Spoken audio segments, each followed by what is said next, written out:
little bit for me. Okay. Very live. Oh, hi, hi everyone. Welcome to another edition of Ezibota community chat. In this case, we switched it up some months back and made it more informal, made it more, let's say, inclusive of other people's ideas. And I know the last time we were here, we actually were talking about heritage, and we spoke to the group that actually had like a project to bring up stories of their heritage from their social background, in Ghana. And today we are actually blessed to have, our wonderful friends from AIBA magazine, which is actually still putting, Africa on the map out there, and, making sure that our stories are original and authentic. Today we are actually, in the presence of two of their most prominent members, and I'm equally blessed with the presence of the founder herself. So I would not call their names, I would let them do that. But before we start, I would just say for today, I'll be asking the questions and equally answering some. And for those who already are familiar with the chat, my name again is Vincent Chukwuemeka, originally from Nigeria, but raised in Cameroon. And then I actually live right now in Midwest United States. And I'm always here and always happy to actually have my brother with me, who always has to give up his Saturday nights to actually be here. So, Paulus, I would let you introduce yourself. Yeah, so I once again have to give up one Saturday, but yes, my name is Paulus, and I'm here from Finland, Scandinavia, Europe, and I'm part Kenyan, part Congolese, and I'm happy to be here, and I'm getting to talk about an interesting thing with members from AIBA. Great. My name is Timi. I'm the founder of AIBA magazine. AIBA actually turns 4 years old next month. And I created I created AIBA because I wanted a space online for Africans, both on the continent and in the diaspora, to be able to connect with one another and redefine what Africa meant to them today to the rest of the world.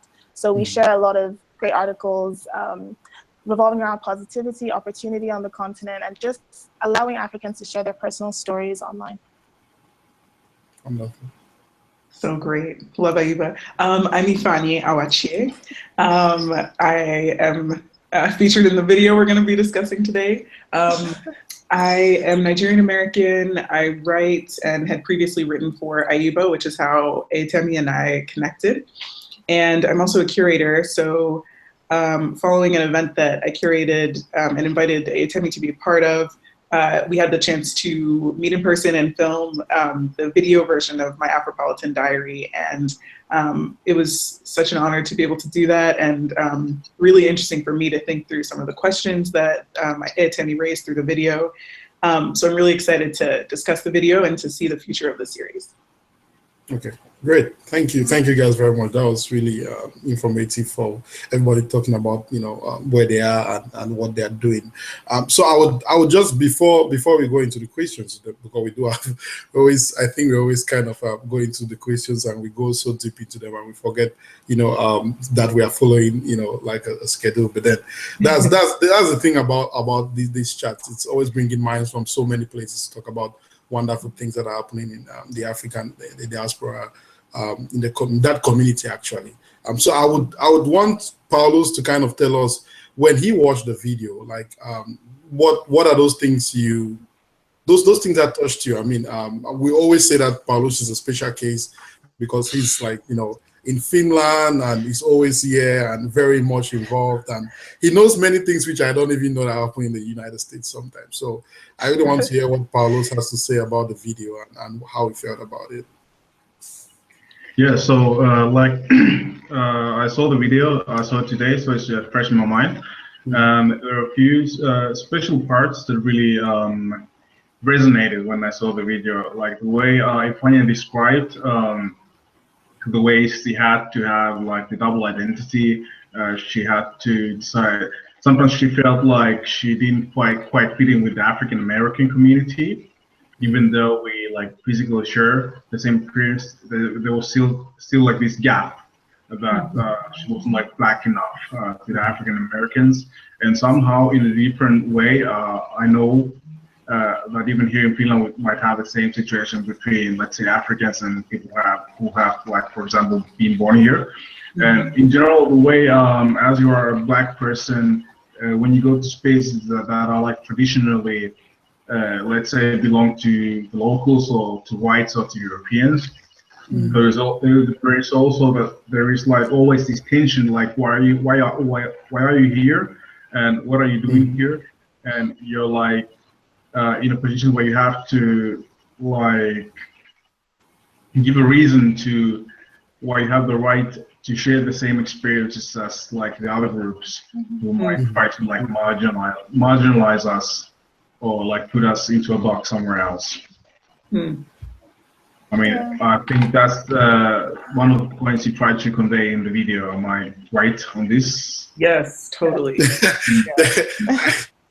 I don't think that. I mean, with what you just said, I mean, that's very, very interesting, because I don't think there's any right or wrong way of putting it. But then, I mean, what you just said is indicative of what many people who, I mean, if you don't totally say, you know what, I am not Nigerian, I'm African American, I would not identify myself as Nigerian, then I think, except you're like not talking to your parents or any uncle, that's when you could actually be that person and not want to be anything Nigerian.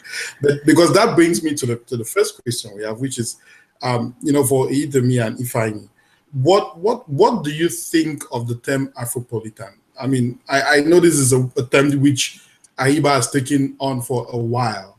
AIBA has basically, if there was going to be an African diasporan Bible or dictionary, oh God, Idemi was going to be, like they'll be like quoted Idemi Afropolitan, but what is it? What is that word to you guys? Well, for me, I think the meaning has changed over time. As I said, like AIBA is turning 4, so what it meant 4 years ago when Haile Selassie coined it, I think it's changed a lot since then. But at the very base, I think the idea of Afropolitanism was to unify Africans with a term that they could all see themselves in. And it's just a way to say, like, we all have different experiences, different upbringings, but which joins us together. And no matter what culture we grew up in, innately, we do have this sense of Africanness to us. And for me, that's all Afropolitan is. I know some people feel it's like this elitist term that means, oh my gosh, you have to like vacation in Switzerland and live in New York to be an Afropolitan. But I think anybody can be an Afropolitan. Yeah, absolutely. When you two were talking, Vincent and Paulos, I just thought, wow, I'm really not aware of the experience, for example, of being a Nigerian who grows up in Cameroon and that of a part Kenyan, part Congolese person growing up in Finland. And I would love to know more about those stories. And I imagine that you guys, I imagine that, I think when I think about Afropolitan and when the term first came out, I found it really useful because I thought, yes, this describes me. I'm still African, even though I live in diaspora, grew up in the States. And I think in my mind, it started to become someone who had roots on the continent and grew up in the West, but particularly like the US and the UK. And I think those were the countries that tended to be most often cited as examples of Afropolitanism, and so I think the term is useful in saying, in articulating the many different African identities that exist today. But Eyitemi and I've talked about this. It does have at some point I did feel like, oh, this does kind of paint a picture of someone who like is wearing like elaborate, like tailored Ankara prints and like summers in, Spain and, went to Ivy Leagues and all this stuff. And that does leave a lot of people out. Yeah. Like you need a certain amount of mobility and material resources to be an Afropolitan in that sense. So I think that leaves us the task of trying to either come up with new language to talk about what we're trying to talk about, which is the diverse African identities in the world, or to redefine what an Afropolitan is. Exactly. I mean, just to kind of dive in and spur some thoughts into that, but let's not leave that topic. Let's just look at it more in depth and maybe some historical part of it, right?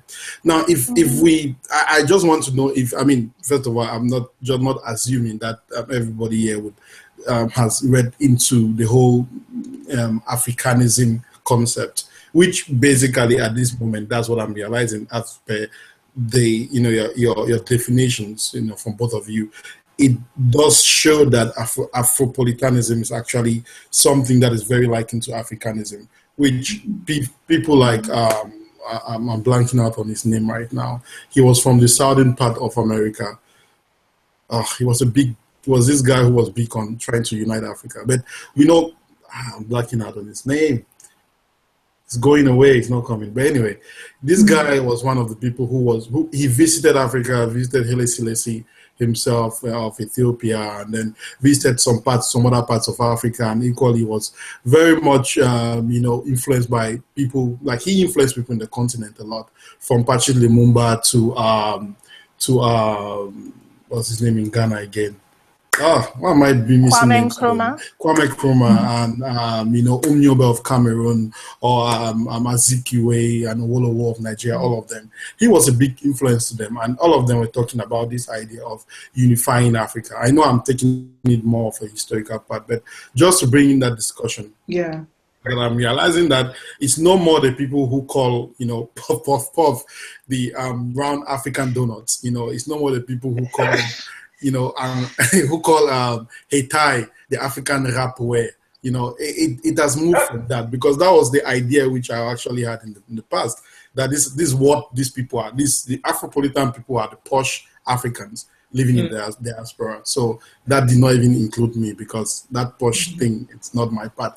But the thing is, let's look at that. Is that something which you guys think including Paulos, is that something that you guys think, is a derivative of that particular, historical it's kind of anti-colonial, concept that was really talking about Africans. Let's look beyond this European affixed, boundaries and unite ourselves. Do you guys think there's some historical backing to the Afropolitan coin word?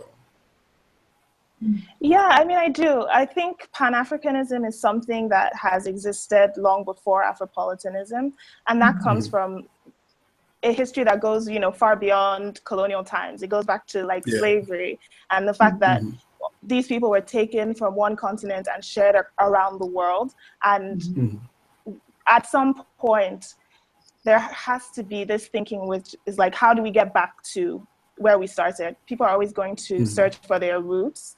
And so I think even after colonial times, when that was supposed to be a period where the chains were finally broken and we could emerge as our true African selves. But I don't think a lot of people realize how much they had changed during the colonial era. And so I think even our generation, Afropolitanism is just another way of us trying to get back to where we were before the disruption, right?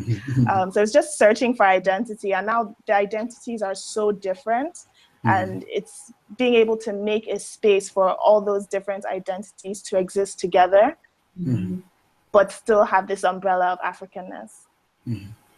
Yeah. It's interesting talking about Pan-Africanism in the context of Afropolitanism, because it makes me think about African Americans, and we could just as easily, I think, talk about members of the diaspora and other parts of the world, because it makes me ask the question: if we're talking about Afropolitanism, are we leaving those people out? Are we just talking about first generation Africans or African immigrants? Because in Pan-Africanism, for example, there's room for African Americans, for example, to identify as African, or at least identify as Pan-Africanist and claim that connection to the continent. And so it just makes me wonder what a productive Pan-Africanism or Afropolitanism would look like. How we would like on what terms would we claim solidarity with each other? Is it because we all feel African, or is it because we all are in the process of trying to learn more about Africa? Or is it just about embracing this overabundance of different identities within that space?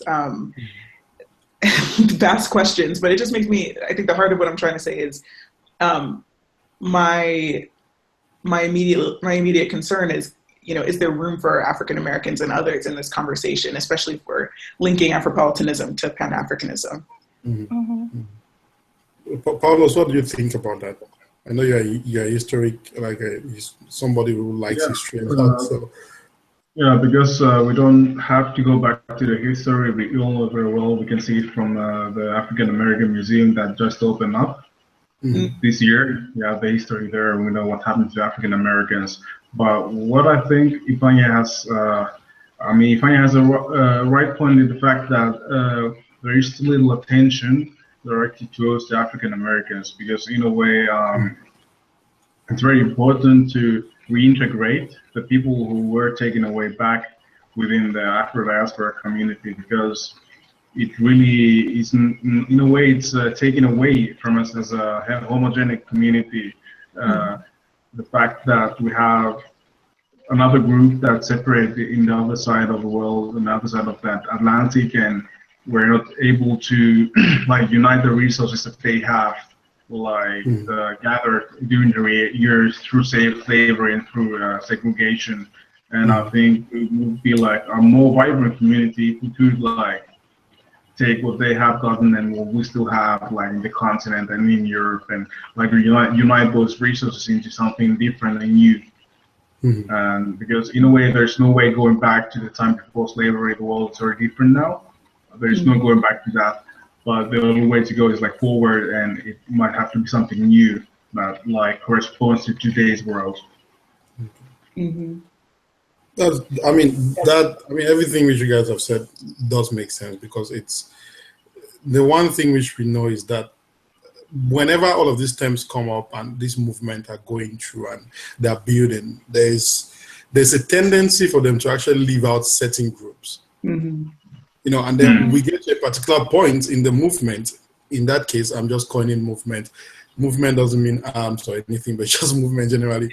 But they get to a place and they realize that, oh, we left out, these people, and then, what do we do at this point? How do we, then we start trying to, going back to be like, hey, do you guys really want to get in? There's so many cases where people are trying to like leave. We could talk of secession. And I think, Nigerians would think that is only the Biafrans who are trying to leave. But in Cameroon, the Anglophone Cameroonians have been trying to leave from 1960. Biafrans started in 1967. Let us put it like that because of the war. But then Cameroonians, actually, the English Cameroonians started in 1960 to leave these other people. They were like, no, we don't want to be with these French people. So those are the things that are within everything, which, I think it boils down to our second question, which is, what is your greatest lesson your parents or your culture has taught you in relation to how you have developed as an Afropolitan? Because I want to believe all of us here are Afropolitans. Thank you guys for redefining that and making me, I feel like I'm included now in this thing. I could go and change my Facebook, description and be like, hashtag Afropolitan Vincent. No, sorry. Hashtag Afropolitan Vincent Chukwemeka. I need to always make sure that people know I'm not a white Vincent. But yeah, so what do you guys think about that? What informs your own personal culture, your parents, and how did that make these two ladies to become Afropolitans? Or Paulos, how did that make you become Afropolitan from the Kenyan Congo mix, which is one of the most interesting mixes I've ever seen in my life when it comes to mixed kids? Yeah, so for me, the biggest influence was, of course, my mother, who is Kenyan. And from that side, what I got was mostly hard work. I think it's common also in the Nigerian culture, hard work. And also cleverness is one thing. Use your brains. Especially in the West, it's quite useful. I want to pick on your Congolese part. So are you, I mean, let's pick on that before we jump to the ladies. But then are you, did the sapology thing get into you, or is it something which you have? I mean, I think we talked about this before, and I think we all know some Congolese music and the influence it has had, like in the last century. Afrobeat, the most common rhythms, most of them originated from Congo. Were played there like back in the 60s, 70s, and I won't even go to the topic of the sakuras. Oh, I know.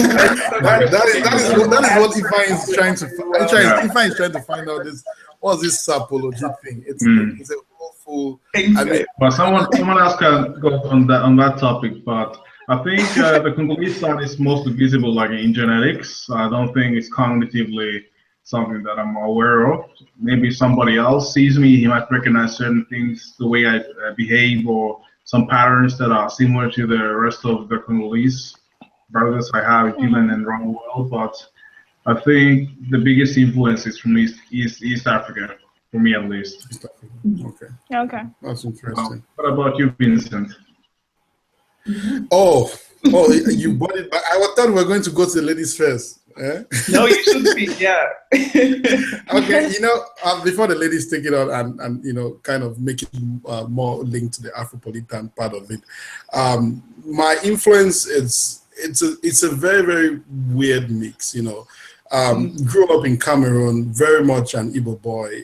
The accent did stick because parents were making sure that would stick. But when I switch to French, it sounds weird. I totally probably lose my Nigerian accent. And when you see me around Cameroonians, you hardly know I'm Cameroonian. When you see me around Nigerians, you never know that I'm actually Cameroonian in that sense. And my father was a lover of Congolese music. That's why today I'm actually engaged to Congolese woman probably. But yeah, my father had a lot of influence on me with music and the culture and the sapology, because totally understand it. Sapology is actually people who dress really fancy. Like, I mean, these people they get up in the morning, like 7 a.m. you see them dressed up, but practically they are not probably going anywhere. So it's not anybody dressing to actually go to the office. They're just, and their colors are very flashy. So they don't actually dim down their colors. The colors are very flashy. And it's a total movement. It's actually a movement like in the very, very, formalized way right now in Kinshasa or somewhere in Brazzaville. It's a movement that they probably have their meetings where you have to go and attend. In France, equally, and some parts of Europe, they do have probably like conventions that you have to go. And people are actually bringing up their, how they call it again. People are actually bringing up their kids in that particular sapology kind of light. Like I saw a little boy, the father was same dress with him, and they had white suit on, and it's a total sapology idea.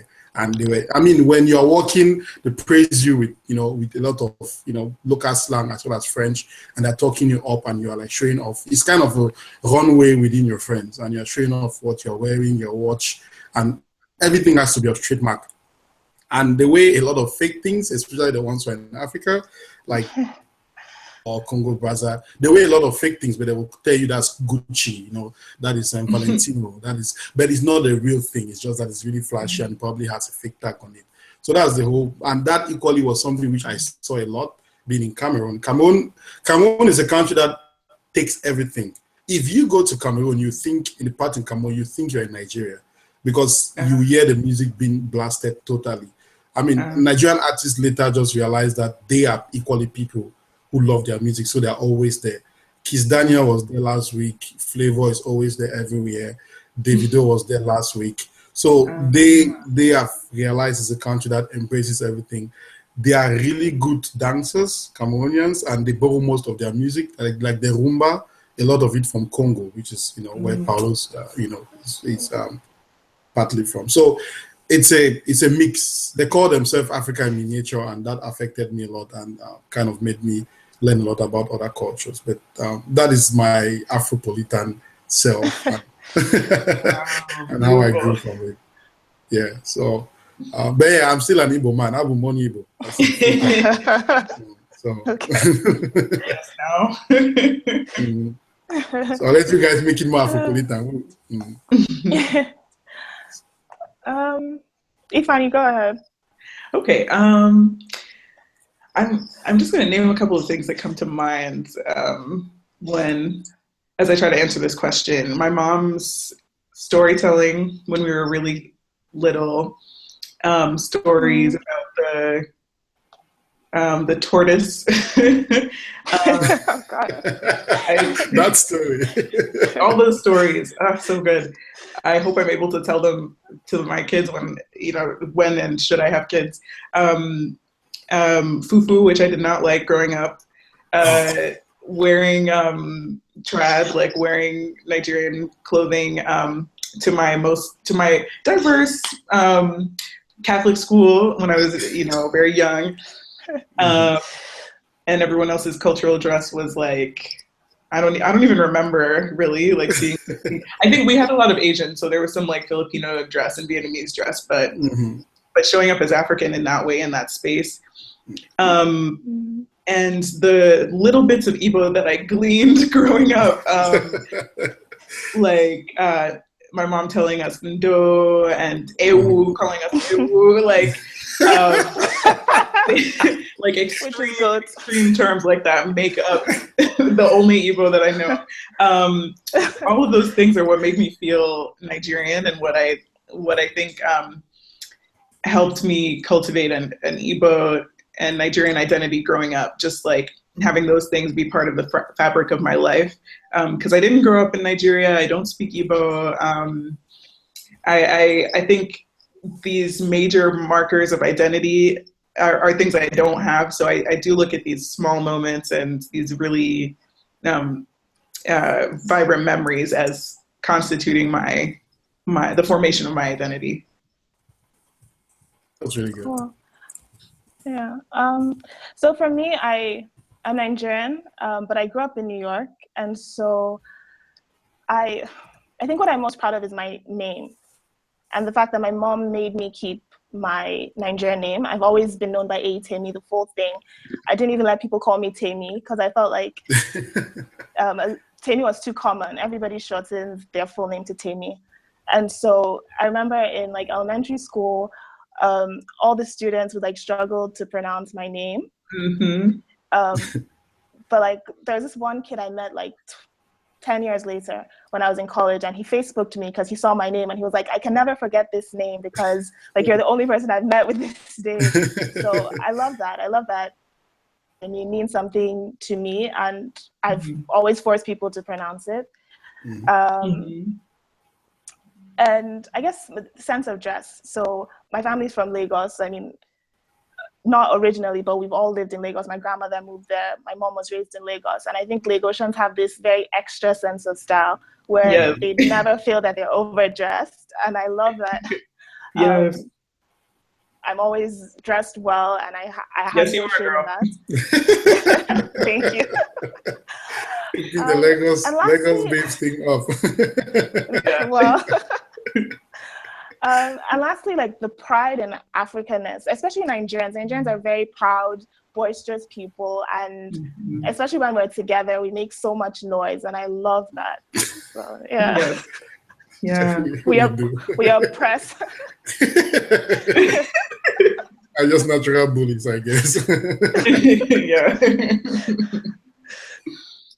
That brings me to a question which I think kind of flows from that one, and I hope we stay on course for the time. But does Afropolitanism, does it take away your individual social construct? That's a question. So does it, if we continue to sing Afropolitanism and try to make people say, would somebody just end at, oh, you're African? And we know we are trying to make Oyibo people understand that Africa is not a country. And there's a lot of piece on it. I've seen that piece on Aiba. I've seen it on Ezibota. I've seen it on many other places. And everybody, and even comedians in the United States or in Canada or where, like diasporan comedians with Chief Obi and all of them, they always have these little skits that they do with making sure people know that Africa is like maybe 54 countries, if I'm not mistaken, right now, including Western Sahara. So the question is, how away from it? Do you think are we going to, do we have to take another 30 minutes to explain to somebody, I'm Afropolitan, medically I am. What do you guys think? I don't know who wants to jump in first, but what do you guys think? I think I'll jump. Oh, sorry. Yeah, go ahead. I think I'll jump in first. So I think this is actually something that Afropolitanism is very successful in doing. I think it makes room for, I think it strengthens your expression of your African identity. Like, exactly. As a Nigerian American, if I can be talking to someone, for a good length of time, and then have them ask me where I'm from. And the minute I say Nigeria, they see me as whatever their mental image of Nigerianness is, and totally forget. Like, they'll ask me things like, "Oh, but you speak English so well," and like, "Oh, so when did you come here?" And it's like, no, but I'm Nigerian, but I'm American, as you can clearly see. Like, I work here. I grew up down the street. And so I think Afropolitanism, in the way that I understand Taye Selassie to have talked about it initially, it allows you to say, first, understand that my Africanness is not what you imagine it to be, and it's not one-dimensional, it's dynamic. It includes many different experiences, and those are, growing up in Atlanta, going to school here, having traveled here, having lived in this part of Africa, and having roots in this part of the continent. And so I think actually it makes, it gives you the language to use to express your specific African identity. Yeah, I agree. I was about to say the same thing. Like, it says that I'm African and then it opens up a plethora of other things that you can fill in that space. But then this kind of leads me to a question I always ask myself when we're talking about defining ourselves as Afropolitan. Are we doing that for the West? Right. What about for each other? Which I think is like the more important conversation to have now. Kind of being able to describe our identity to one another and figure out what commonalities we have. As you said, 54 countries in Africa. That's so many. How many do you really know in depth? And like, that's what AIBA is trying to do, is trying to create a space not just for like Nigeria, Kenya, South Africa, countries that are always represented when talking about Africa, but for all the countries, so that we kind of start to see who we are as a continent. And that's why I think Afropolitanism is useful. Actually, go ahead, Paulos, and then I'll respond. I mean, it's true, because there are certain countries that make more noise. And one reason for I mean, we speak English here, but there are some countries where barely anyone speaks English. They speak French or Arabic, like in South Sudan. And those are the countries that we really don't know anything about, except from what comes from the television. And I think the language barrier is one factor, and to the reason why there is some difficulty to unite like every African community, because there is always that language barrier that prevents people, for example, who cannot read and write, communicate with other people. That's such a good point. I was going to say earlier that I am constantly thinking of Nigerians who grew up in Nigeria as people that I need to prove my Nigerianness to. Join the fight, man. You always have to let them know you're Nigerian too. I support you. Yes, thank you. My brother. So in that case, if I'm able to say using Afropolitanism, sorry. Carlos, what did you say? No? Okay. Well, I think if I'm able to tell a Nigerian, for example, like, I'm Nigerian and I grew up in America, I think that would make Afropolitanism really useful. So before we jump to the next question, we have somebody from Twitter or on Twitter That is weird. Somebody on Twitter who actually said his name is that Ikwami? Or but yeah, he said that as per the question that we asked, what did your parents teach you? What can you take from your culture? He said his parents taught him to be grateful for the little things, for the littlest things, and say thank you whenever you can. So I think that's something which African parents don't. When even when you are in a store and in America, and then somebody gives you something and then you are taking it, and the way your parents, they will slap you because they'll be like, they will not actually be like, okay, you know how, I don't want to be weird, but you know how Igbo people do that. Oh, Johnny, tell him thank you. No, Nigerian parents will just slap your head. Tell that person thank you. Right. So it's a different, I think that's something which Ikwame is bringing up and talking about, which is important because we realize that African parents, they are not actually sleeping. They're always on top of the game. I just saw, it's a funny thing, I don't know if you guys will see it, but I think it was on Cracks TV, which is like an Instagram page that shows a lot of jokes. And this lady, she pierced her ear, and the way her mother was going back on her. If you see the text, it's on WhatsApp. It's weird because they snapped it and put it on. It's so funny what the mother was telling her. Like what she said, I'm done with you. Don't never talk to me anymore for piercing. That was real. And on the ear. So that's just African parents. So our second to last question, I hope we have more time. We have 18 minutes to make this happen for 2 questions. But how do you relate to the Black Lives Matter movement? And I know this is something which most of us have thought about. And myself, equally, I had some, fights within myself to understand fully. But then, what do you guys think about that? What is the? Can I start? Yeah, you could definitely start, Paulo. Yeah, and just to confirm, we are talking about BLM, not Black Panthers. Black Lives Matter. Yeah, not Black Panthers, no. Black Lives Matter. Okay, current topic. Yeah, anyways, I think one thing depends whether or not you live in the United States. That's a big question. Because it's the same way if you ask like 20 years ago, what do you think about the anti-apartheid movement? Well, it depends on whether you live in Johannesburg or not. So that's one factor because if you live in some place where everybody looks the same, it doesn't matter. You don't feel the same risk because of your skin color. You don't have to emphasize your skin color. It's another factor. It's private or political opinion. But in America, we know the history is similar to South Africa. It matters what you say or don't say about Black Lives Matter. I mean, for me, it's obvious. We know what's happening is not right. And I could go on about it, how it's not right. But if I was there, within the system that does it, there would be a lot more risk to me than if I was criticized from outside, from a safe distance. Right. That's true. Definitely true. I mean, what do you guys think? I mean, I know both of you are not in the US right now, but at one point you guys were in the US, and I'm sure you guys understand that racial tensions in the US are kind of not as as Carlos is pointing out. It's a little bit different, from where he's at, and I know equally he does face some tensions sometimes, whereas especially where he's at, because that place is white,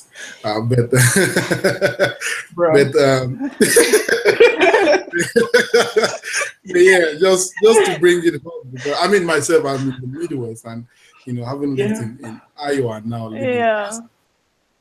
it's interesting. I mean, walking around my campus, and I have a friend of mine who is funny, and 2 of us came to the US while we're way gone in our age, and I mean in our mid-20s already when we came here. So it's kind of funny to see.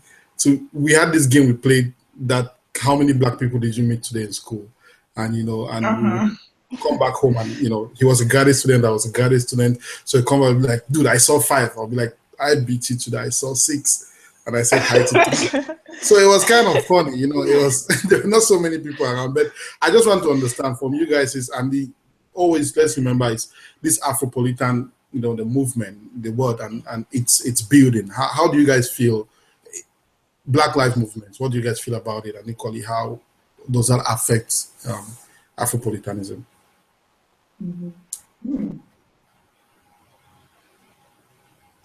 I think for me, it just brings us all together, because even if we say we're different types of African, we're different parts of the African diaspora, when we leave our countries, like in Nigeria, my being Black doesn't matter because everyone else is. But once you, right? But once you go abroad, all of a sudden it's like, ooh, you're other, you're Black.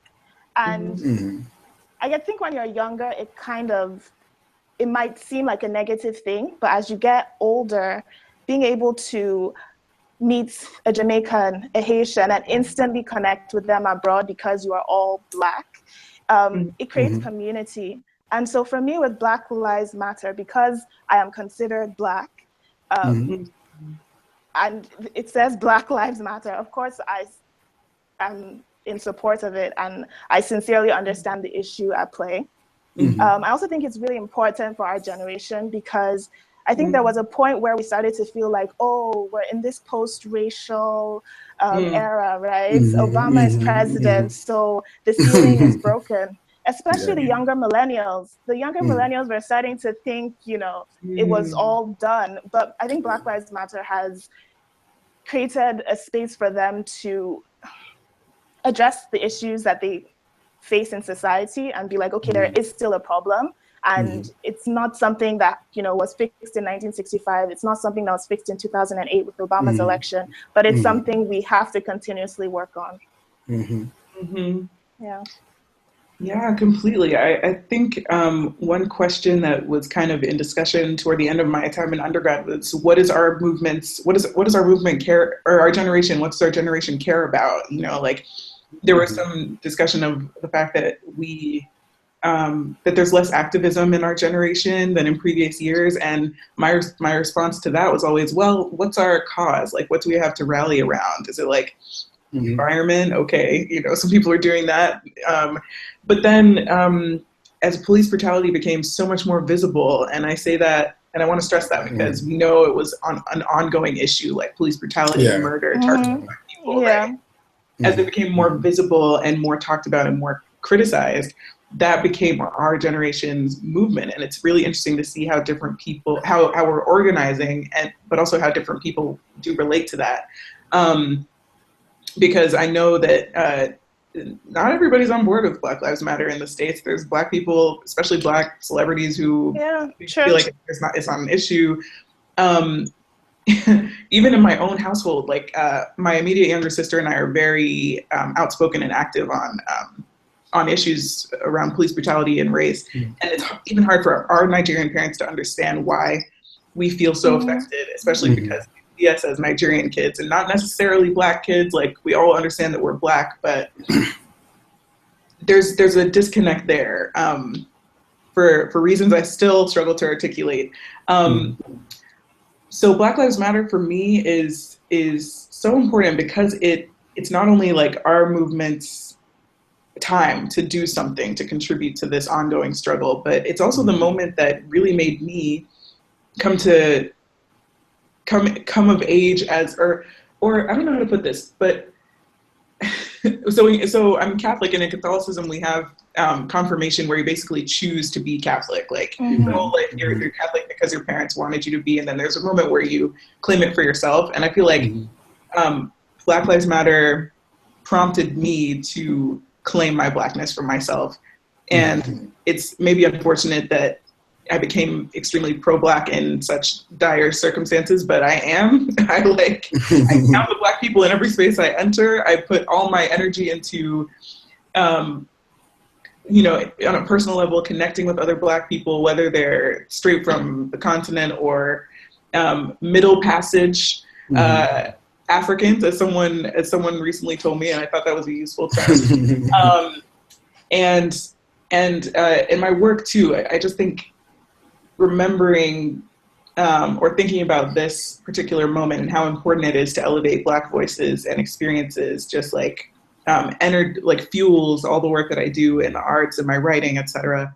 And it's interesting being in the UK right now. I'm trying to think of the Afropolitan part of this question, but it's interesting being in the UK, in London, because here I feel like to be Black is to be African. Like, the vast majority of Black people that I've met are first generation African or Caribbean.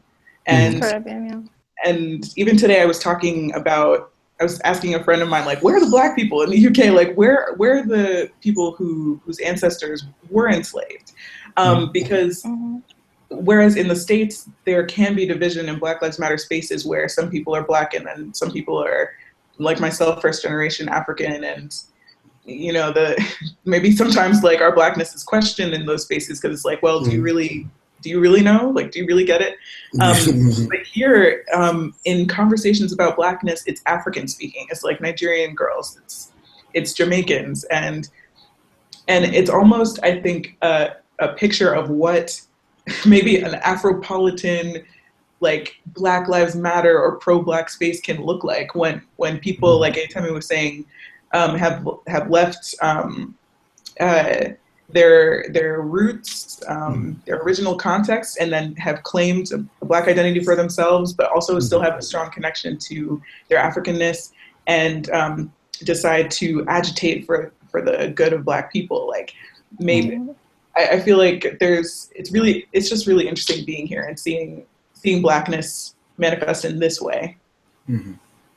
And just to add to that, you know, people online are watching, and they, you know, are commenting. So we have Lulu on Twitter. She said that she defined the term Afropolitan. She said that it depends on what the dominant narrative is. I prefer to call myself an Afri-femme or Afri-femme. I think that means feminine, or Afri-femme, because I feel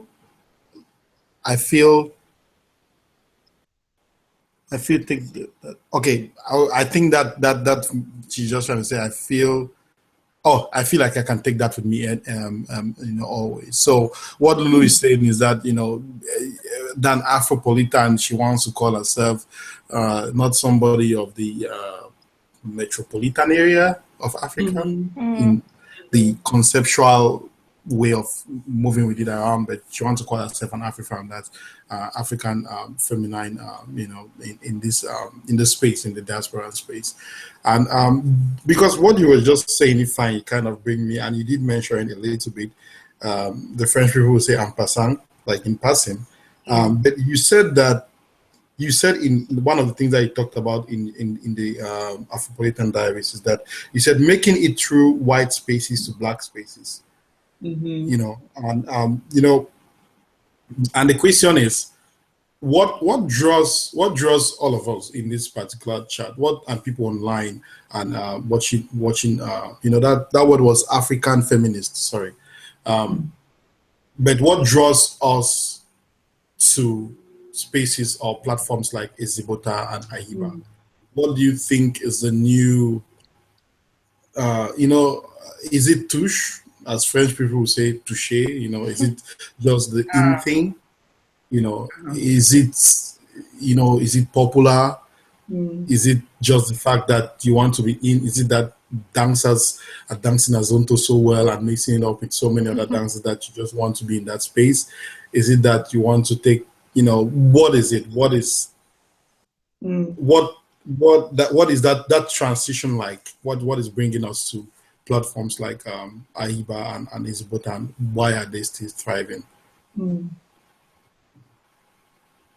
I don't know if Paulus, anybody wants to jump in, ladies before gentlemen, or gentlemen before ladies.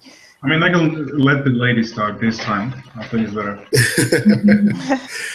Yeah, AKA Paulus is a very, very, very good gentleman. So I mean, I don't know how. I think Beulah, who is not here today, actually did actually visit with Paulus, if I'm not mistaken, the last time she was in Europe. So yeah, I don't know how far Finland is from England. I think I know my geography a little bit, but you know, if anyone, I think Finland should come before Brexit comes into. Yes, you should have come before Brexit. Yeah. I know. I'll make it though. I'll make it. So what do you guys think? What is the transition? How are we transitioning? How is Ahiba and Ezibota, how are they holding us up? Yeah. Well, for me, it's all about representation. there was a point where I realized I'd been force-fed images of whiteness that made me feel otherized, and as if I was not the norm, and as if my stories and my experiences didn't matter. And I hadn't even realized it, you know, because I grew up in a country where whiteness is considered the normal and default narrative. And that meant I couldn't read like girls, like teen magazines that told me how to style my hair. It meant I couldn't see images of women who looked like me falling in love in the movies. I couldn't read books set in places that, in environments that I was familiar with. And I just accepted that for so many years, or was subjected to that, maybe more accurately. And so now, especially because we're in this amazing moment where there is an Aiba, there is an Ezibota, there is OK Africa, and so many other outlets who are providing that representation, those images, those stories, those conversations that reflect things that are relevant to me, you know? And so I just, in the same way that we find aspects of mainstream American culture, for example, aspirational, like the books that we consider classics, the movies that are most popular, in the same way that many of us see those things as aspirational, I see Black spaces as aspirational because they're closest to my experience. So that's what draws me here, and what inspires so much of what I do and how I live my life. Okay. Yeah. For me, I think it's curiosity. It's the fact that, I mean, I think it was in college I really started to understand, like, I didn't know enough about Nigeria or Africa to really, because you go to school and people ask you all these questions about your country and your culture and your history, and you're like, okay, because I went to elementary in the States, but I went to secondary school in Nigeria, and even in Nigerian secondary school, they're teaching you British history. And it's like, okay, I don't know about Biafra. I don't know about all these cultural things that maybe I should know. And so creating a space like Ezibota gives you the opportunity, like for the first time in human history, to literally just reach across the world, across the continent, and ask somebody who might know, and read somebody's story who has been through experiences that you've always wondered about. So for me, it's just about learning as much as I can from Africans in Australia and Kenyans and people from Lesotho, you know what I mean? It's just about really being able to appreciate every single part of Africa and its diaspora. Carlos, what do you think?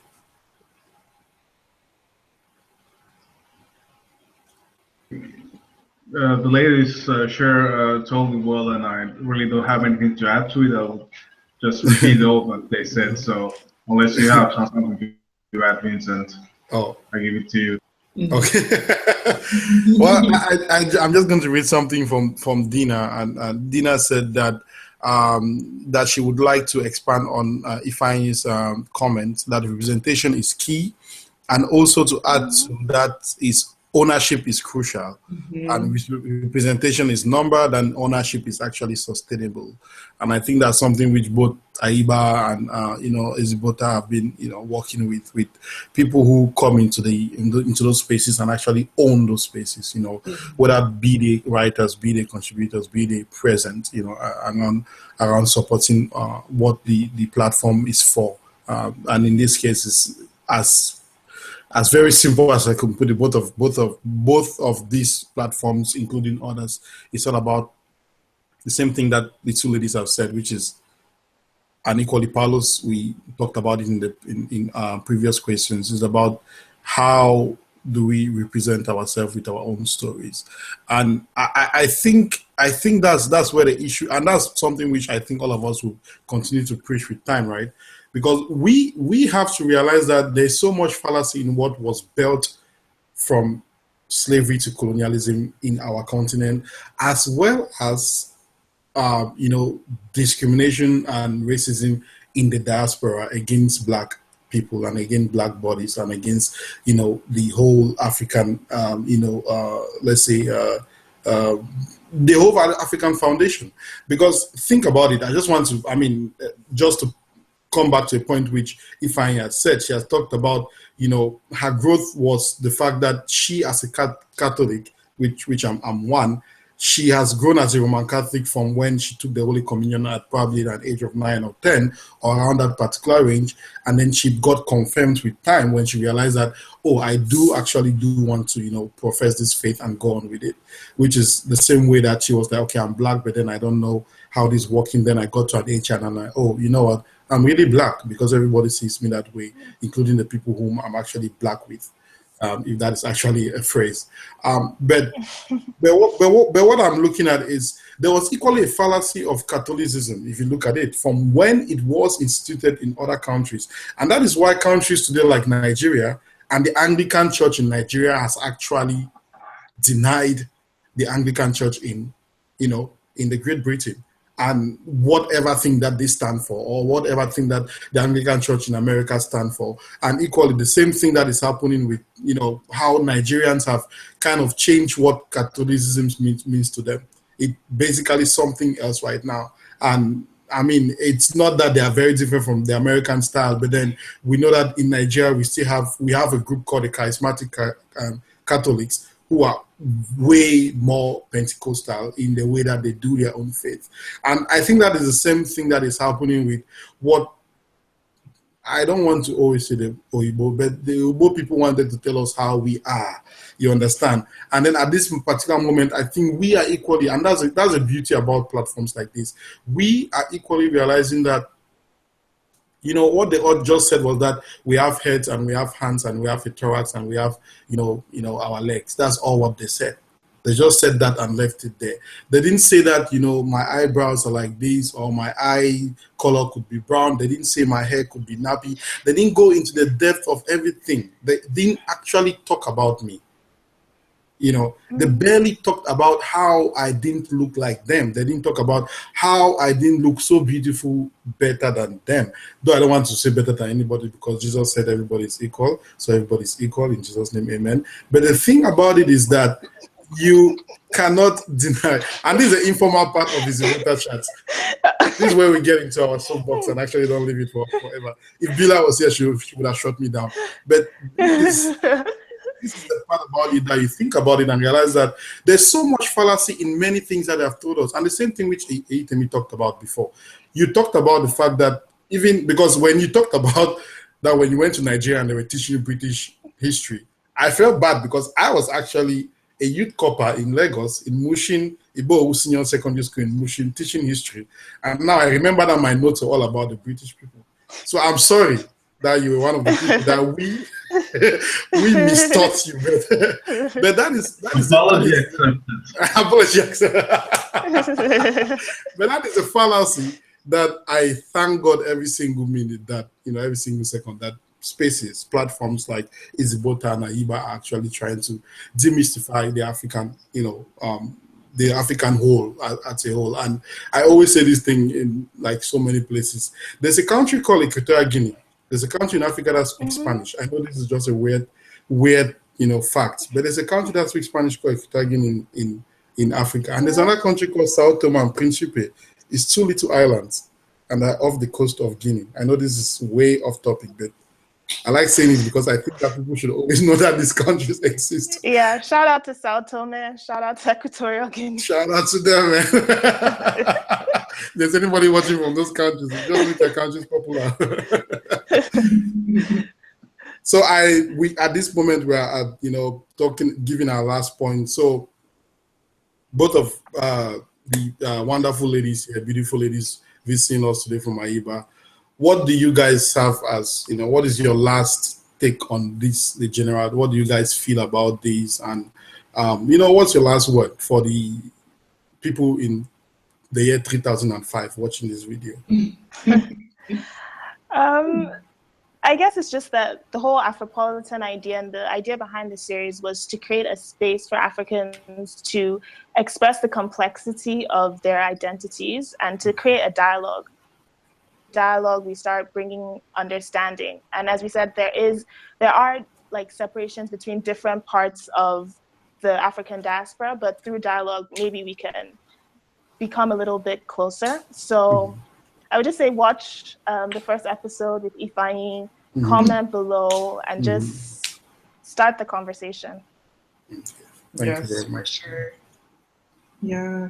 I think what I would say is that conversations like this and platforms like Aiba and Ezibota and My Afropolitan Diary and culture and the arts more generally are so important, I think, for Africa's development, not just economically, which already the arts are having such an important impact in places like Nigeria, but also I'm learning Burkina Faso and Kenya and South Africa that also have extremely successful film industries, for example. All of these things are important also for building our consciousness as Nigerians and Sao Tome and Principe, Equatorial and Kenyans and Congolese people, because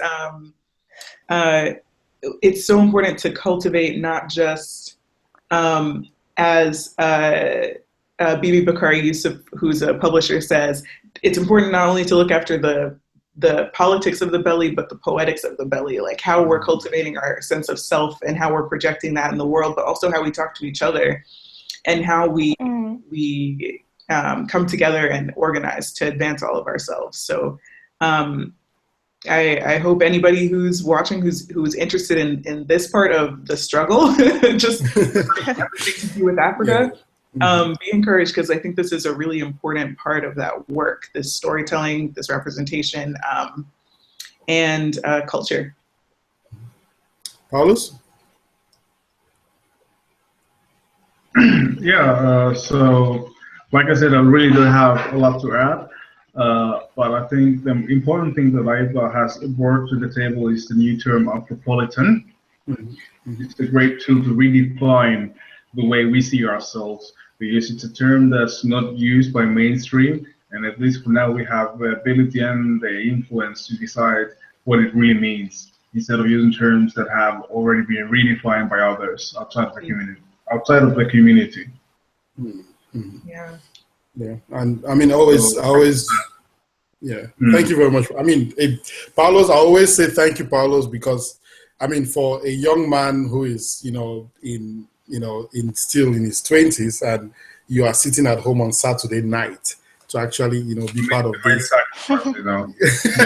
So I mean, it will be weird when your kids ask you in the future, Dad, what were you doing Saturday night? And you'll be like, I was actually sitting down and talking to people about, the African identity. But so thank you very much for always being here. Thank you very much to both Ifeanyi and Eitemi for actually taking out time. They are busy Saturday chilling to actually be with us today. Congratulations again to Eitemi for graduating with a master's degree just last week, and having we have this thing that Paulus always does these special effects. I don't know what's happening to the special effects today, Paulus. But and then thank you very much. It was your job. We took it out. Thank you very much, Ifeanyi, for being here too. And are you, just a question, where are you from in the eastern part of Nigeria? What state are you from? Anambra State. Okay, that's wonderful. Yeah, all of us are the same, and I know Eitemi is from Lagos, where my folks are still at. So, well, thank you very much, and we are done for today. Thank you, Vincent. Thanks.